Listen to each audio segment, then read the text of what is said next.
At home, Lucas here. So today we're gonna be talking about Keurig K-Mini Mate single serve coffee maker.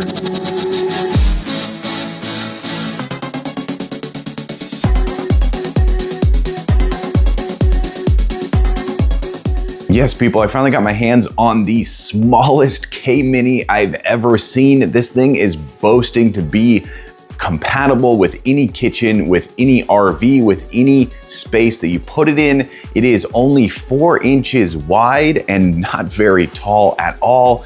And if you know anything about Keurig, they are basically a giant coffee maker that really doesn't need to be that big. They do basically one thing. You put a K-cup in, it produces coffee. It doesn't need to be a giant beast of a machine. And I think this is Keurig's way of saying, we get it, we make coffee makers a little bit too big for what they actually do. They're not frothing milk, they're not making amazing espresso shots, they're just making a simple cup of coffee, and yet they need a giant amount of space. So this is a single serve. You can put up to 12 fluid ounces and as little as 6 fluid ounces. This thing only has one button on it, people. You literally just open the top, put your K-cup in, push a button, and you are good to go. It also comes in some crazy cool matte finish colors. So the glossy Keurigs are gone, and I'm crossing my fingers that this one is built better than the last generation. This thing also claims that it has bold flavor. So that is the main thing that I'm gonna be putting to the test. Is this tiny little mini Keurig going to produce better flavor than some of the bigger units out there? So even though this thing is tiny and one of the smallest Keurigs out there, it still holds a full-size travel mug. So that is actually quite impressive. So in this video, we're doing a hands-on with the box, quick unboxing and first impressions on said Keurig Mate. After that, I'm gonna put in this bad boy to the Adam Lucas test to figure out, is it something you should buy or maybe skip altogether? I'm here for you, so don't have to waste your time buying and returning. All right, let's go ahead and jump into it.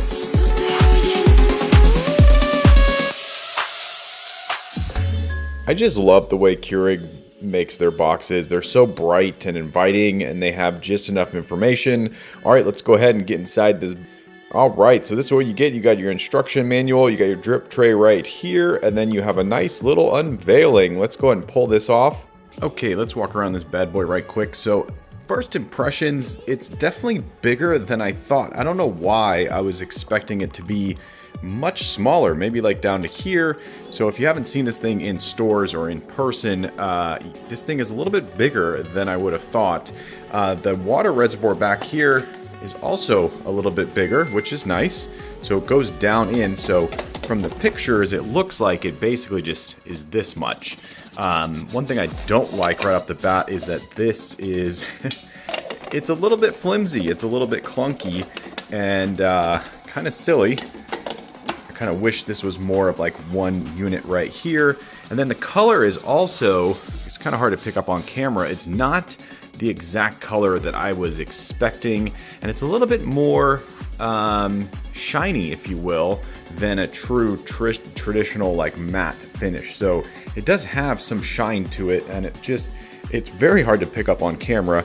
You have a mushy button right here that you click, and then you have a descale light right there that's going to come on. I do like the way that this opens up right here. You drop your K-cup right down in there, close it back up. You have Keurig subtly on the front here, and the thing that I really like is there's, for the first time that I've ever seen, there is an actual drip tray right here, which means that if you don't brew your entire amount of water from back here, it will send some water out here. So that is pretty cool. Wow, some of the smallest little grips ever. The grips on the bottom, actually they're pretty decent. They're not terrible. There's no grips on the front, that's kind of standard. But yeah, first impressions, it definitely is a little bit bigger than I would have thought. If you know what like an espresso single serve one is, this is definitely a couple inches bigger, I would say, than that. It's definitely on the skinny side for sure, 4 inches on the skinny side, but I don't really care about that. I just think it's a little bit taller than I would have liked, but there we go. All right, let's go ahead and get this thing plugged in, find a home for it, and start a reviewing.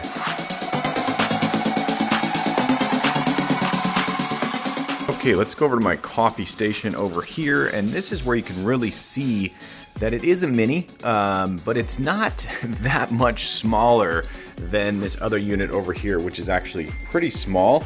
And then I have another unit right next to it for size comparison. So there you go, you can just see it is, it's small, but it's not as small as I would think based on the fact that they're really pushing that this is a tiny, tiny little unit right here. Also, right off the bat, it just is gonna move. It's literally just gonna move everywhere. Like this thing is going to, if you're someone like me who wants to have a unit just kind of sit in place, this one also has no grips in the front, so it moves all over the place. So right off the bat, when you go to grab it up, it's gonna move around, drop it down, but you'll probably get used to it over time. But there we go.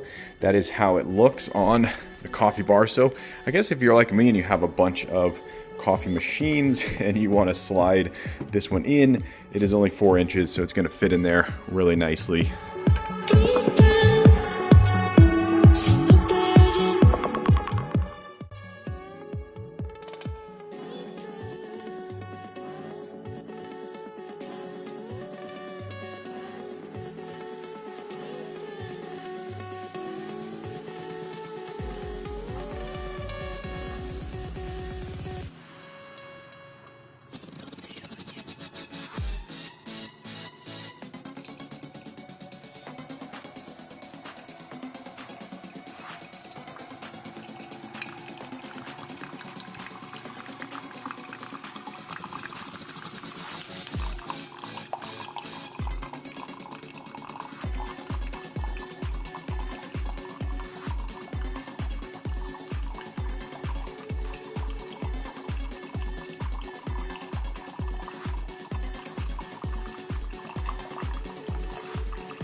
Okay, let's take a look at the damage. So it did a textbook Keurig splatter. I don't know if you could see that on camera, but literally this splattered everywhere. And that is because the stream that comes down is not consistent. It's bizarre. And Keurig always does this. You can see this one up here. When it runs, it splatters everywhere. This one does the same thing, but it's not as bad. It doesn't get as far. Like, this is all from this machine. The fact that they don't give you an ability to raise this up is just silly. Like, they should literally be able to have this part right here just basically slot in, maybe have 2 slots and have it sit like that. Some of the better coffee machines will allow you to go up like this and you won't get any splatter. Now, if you're brave, you can just grab another K-cup and just do it like that. I have done that before. It does work, but you have to be very careful, get it set up just right, and it will work. So that's a little hack I found out. Okay, let's go ahead and get into the sip. So the first thing I'm noticing is that this has a very rich color to it. So it definitely produced a cup of coffee that is crazy rich. Look at that. That is not watered down. I did put just above 6 fluid ounces. I was not able to stop it, like I said.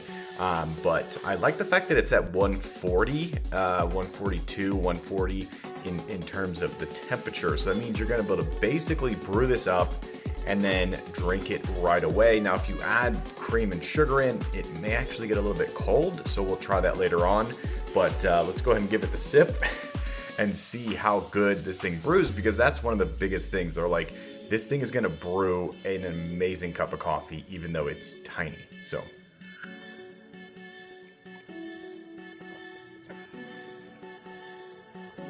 Okay.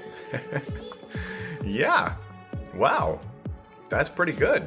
That's definitely better than my other Keurig that we saw earlier, the purple one. I did brew up this same exact K-cup a couple days ago, and this is definitely, yeah, it's definitely a good brew. yeah, I'm gonna say that it definitely brews up a great cup of coffee. I'm gonna give it a solid 4.8 out of 5 stars.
Okay, I think I let it cool a tiny bit. I was cleaning off this last time, so there we go. That's actually the real temperature right there, around 150. So it cooled off within about, I would say, 5 to 8 minutes. It cooled off 10 degrees.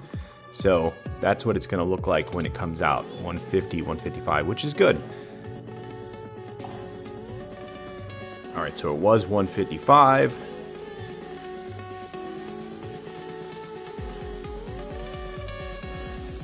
And there you go, 109. So that is definitely on the cooler side. You really want to drink coffee between 130 and 140. So this is going to probably be cold enough that you have to put it back in the microwave. So that is one of the things about Keurig, is they go on the safer side and they brew coffee that is a little bit cooler than some of the other machines out there.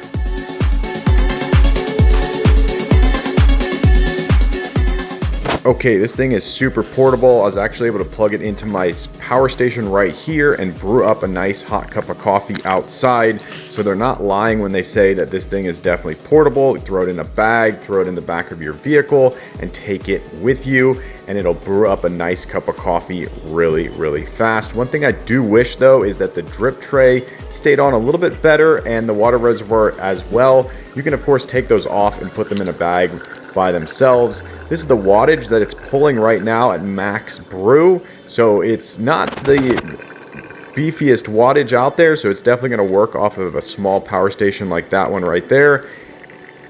And there you go, beautiful cup of coffee, perfect to drink outdoors while you're in nature.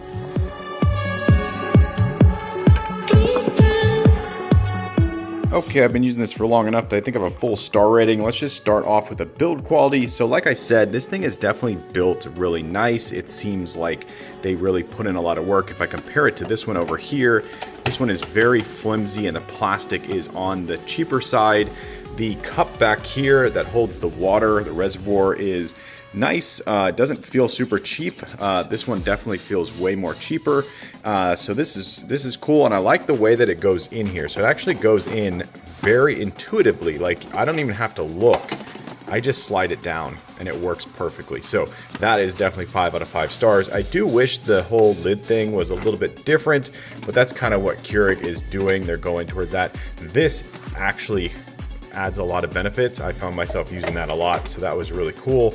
This does not have that at all. The button right here, I like the fact that it lights up, so it'll really tell you what is going on. There we go. And it's very simple. This thing is just so simple. If you want the easiest to use Keurig, this is the one. The way that the K-Cup goes in here is very nice. It just works perfectly. So you just literally drop it in there, close it back up, and you're good to go. I haven't used it long enough to see the descale light. That's usually a couple months in, or however many cups you brew. So it's like, you know, 500 cups or 400 cups or something. It'll turn that light on usually. That's pretty much standard. I do wish that it would have slots for this to go up higher. That would have been super, super awesome of Keurig, because they are making this to brew 6 fluid ounces, which is not very much. So, and most people's cups are not giant if they're brewing just 6 fluid ounces. The drip tray down here works perfectly, no problems whatsoever. Obviously, if you put a K-cup there or something there, you can raise it up and get rid of all of the splatters that I talked about earlier. So all in all, I'm gonna say that this thing brews up a really tasty cup of coffee. If you're like me and you drink black coffee straight up, you're gonna love this thing. It's gonna do a great job. It's gonna brew a really good cup of coffee that's pretty ready to go right off the bat. Obviously, if you add cream and sugar, you may have to throw it back into the microwave. So I'm gonna give this thing a solid 4.9 star rating. I'm gonna say that it's highly recommended to anyone out there that wants a tiny Keurig that actually makes a really good cup of coffee. So buy it.